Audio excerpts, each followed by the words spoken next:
श्राप देकर के भस्म कर देती, दुष्ट तूने आज मुझे कहीं का नहीं छोड़ा।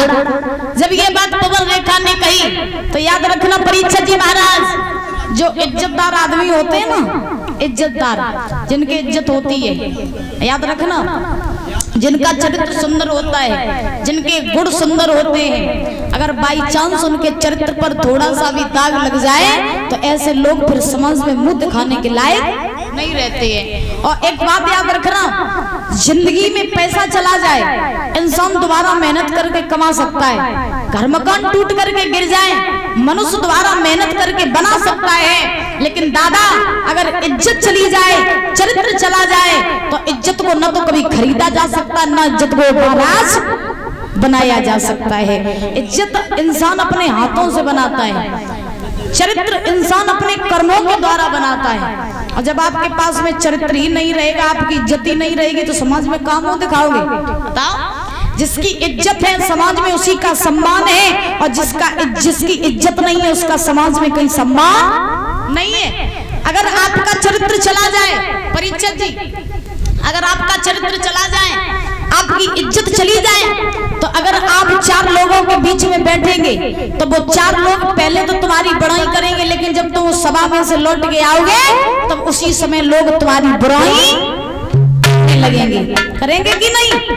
इसीलिए कहा जाता है जिंदगी में पैसा को मत देखो, घर मकान को मत देखो, अगर देखना ही चाहते हो तो अपनी इज्जत को देखो, अपने चरित्र को सुंदर बनाओ। बोलिए गोविंद भगवान की।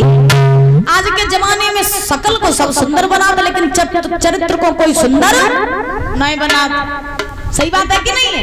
शकल सुंदर बनाने में सब लगे पड़े हैं, लेकिन चरित्र और गुण की सुंदरता बढ़ाने में कोई नहीं लगा पड़ा है। आज के जमाने में सबसे ज्यादा अगर व्यापार किसी का हो रहा है तो वो हो रहा है चरित्र का। और याद रखना, कहा जाता है, विद्वान लिखते हैं कि जो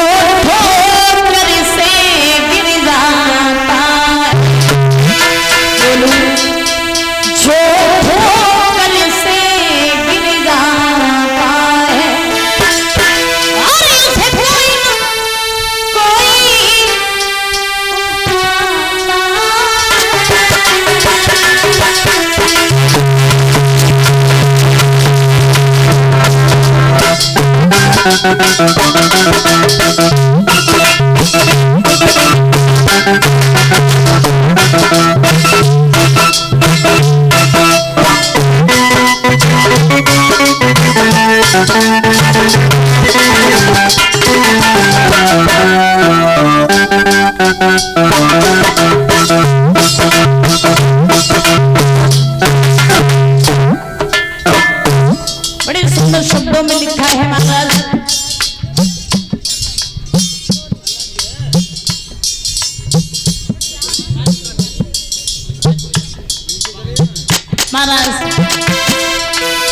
सुना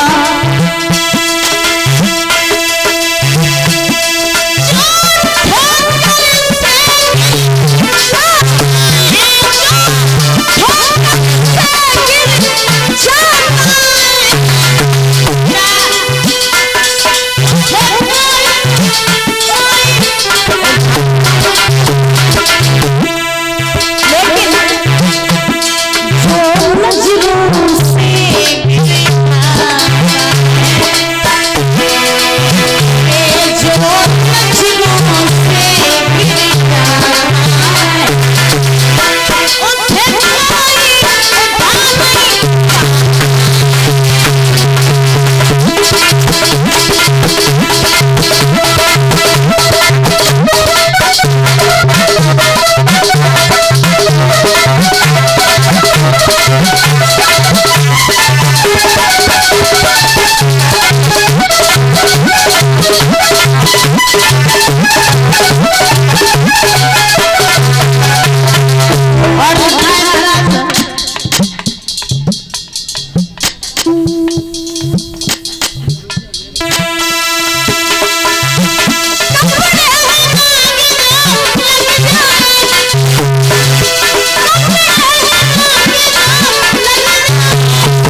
इज्जत है तो सम्मान है, और इज्जत नहीं है तो सम्मान नहीं है, याद रखना।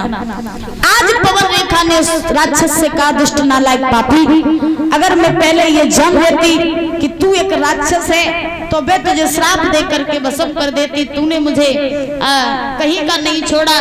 जब ये बात कही तो उस राक्षस ने पवन रेखा से कहा कि हे पवन रेखा, अब जो हुआ उसे कोई मिटा तो नहीं सकता है, लेकिन मैंने तुम्हें स्पर्श किया और मेरी जो छाया है वो तुम्हारे गर्भ के ऊपर पड़ी है, तो तुम्हारे इसी गर्भ से एक बड़ा ही वीर योद्धा बलधारी बालक जन्म लेगा, जो मेरे जैसा बलवान होगा, मेरे जैसा ताकतवर होगा, संत महात्माओं को खूब सताएगा, अधर्म करेगा, पाप करेगा।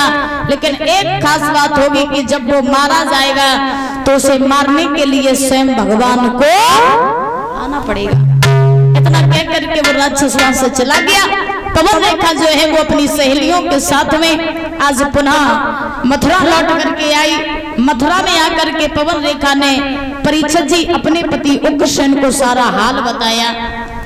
पवन रेखा ने उग्रसेन से कहा, महाराज आज एक राक्षस ने मेरे साथ में छल किया, अब आप ही बताओ मैं क्या ही करूं। तो उग्रसेन ने पवन रेखा से कहा, हे पवन रेखा, अब जो हुआ उसे मिटाया तो नहीं जा सकता है, लेकिन अब जो होने वाला है उसे तुम भगवान की इच्छा पे छोड़ दो, क्योंकि जो हुआ अच्छे के लिए हुआ और जो होगा वो भी अच्छे के लिए ही होगा। अच्छा, पति पत्नी का जैसा कि हमने बताया परीक्षित जी, पति कष्ट में है तो पत्नी अपने पति का साथ दे, और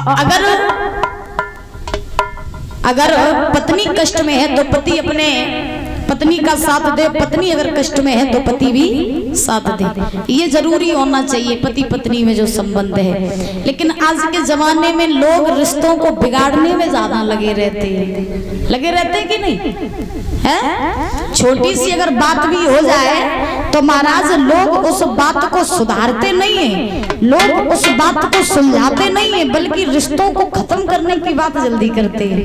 हाँ, और खासतौर पे ये पति पत्नी में ज्यादा चल रहा है। आज के जमाने में ट्रेंडिंग में चल रहा है कि अगर पत्नी से कोई गलती हो गई तो महाराज सीधो डिवोर्स दो। हाँ, आज के जमाने में ये ज्यादा चल रहा है। देखिए, कहा जाता है कि अगर बात जरूरी है तो रिश्ते को छोड़ दो, और रिश्ता जरूरी है तो बात को छोड़ दो। इतना जरूर होना चाहिए। तो पति का धर्म है कि पत्नी अगर गलत काम कर रही है तो पति का धर्म है अपनी पत्नी को बचाए, और पति अगर गलत रास्ता पर जा रहा है तो पत्नी का धर्म है अपने पति को बचाए। ये होना चाहिए रिश्तों में, रिश्ते को छोड़ना नहीं चाहिए, क्योंकि छोड़ने से अक्सर बात बिगड़ जाती है और बातों को सुलझाने से रिश्ता जो है वो बन जाता है। बोलिए गोविंद भगवान की। तो एक विद्वान भी कल्पना करते हैं भैया,